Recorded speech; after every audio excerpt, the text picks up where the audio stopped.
La 6e période de l'histoire de l'Église est celle de Philadelphie, qui est la période missionnaire.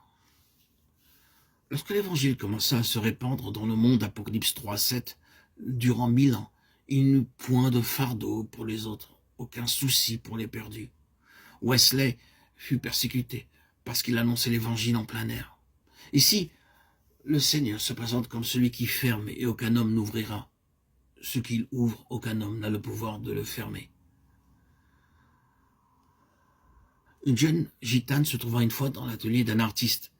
Il y avait là un tableau de la crucifixion. La pauvre fille n'avait jamais vu une telle peinture. Elle demanda à l'artiste la signification de cela. Alors qu'elle entendait l'histoire de l'amour de Christ et de son sacrifice, elle accepta le salut et ainsi naquit de nouveau. Au moment de sa mort, elle envoya chercher l'artiste pour le remercier de lui avoir parlé de la mort de Christ, pour la joie et la paix que cela lui avait apporté. L'artiste savait qu'il n'avait pas accepté pour lui-même le salut dont il lui avait parlé. Pendant des jours, cette pensée fut en lui, jusqu'à ce qu'à la fin, il se tourna aussi vers Christ et accepta son salut. Il peignit alors un autre tableau de la crucifixion et écrivit ces mots en dessous. « J'ai fait tout cela pour toi. Et toi, qu'as-tu fait pour moi ?» Quelques années plus tard, un jeune comte débauché visita la galerie où le tableau était exposé. Il se tint des heures durant devant ce tableau à observer l'agonie sur le visage du Sauveur et à lire ces paroles. Il sortit transformé, déposa toutes ses richesses aux pieds de Christ et fonda la mission morave pour annoncer la bonne nouvelle de ce salut aux autres.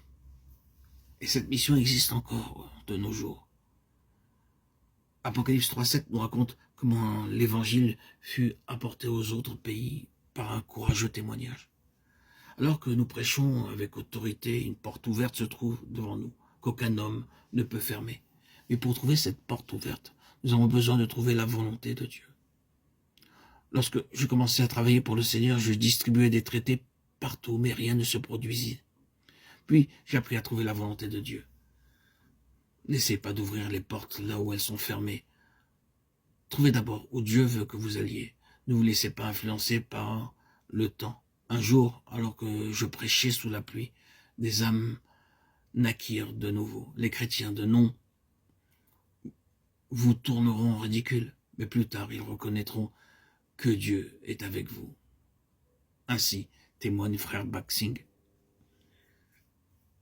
Apocalypse 3:10 nous dit que l'ennemi sera très actif dans les temps qui viennent, mais la persévérance et l'endurance aideront à vaincre. Matthieu 24:13.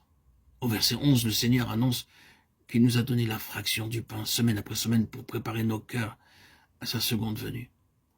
Nous voyons dans 1 Corinthiens 11:26 que la table n'est pas une cérémonie ou une coutume. Elle nous aide à veiller et prier jusqu'à ce qu'il vienne. La promesse accordée au vainqueur dans le verset 12 a 4 aspects. Le vainqueur sera une colonne dans le temple de mon Dieu, une source de force pour les autres croyants. Il portera le nom de la ville de mon Dieu et mon nom nouveau. Et par-dessus tout cela, le nom de mon Dieu. Un nouveau nom signifie que nous avons gagné l'approbation de Dieu. Le nom d'Abraham fut changé au bout de 25 ans. Saül fut appelé Paul, Acte 13:2, Acte 13:9. Cela signifie que l'on peut se fier à nous, que nous sommes approuvés de Dieu. Et dans une entière soumission, pleinement éprouvée, testée, mis à part dans la relation la plus intime.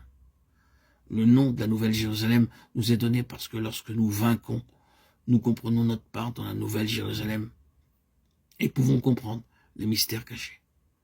Des choses secrètes nous sont révélées ainsi que ce qui arrivera dans le futur. Genèse 18:19, Deutéronome 29:29.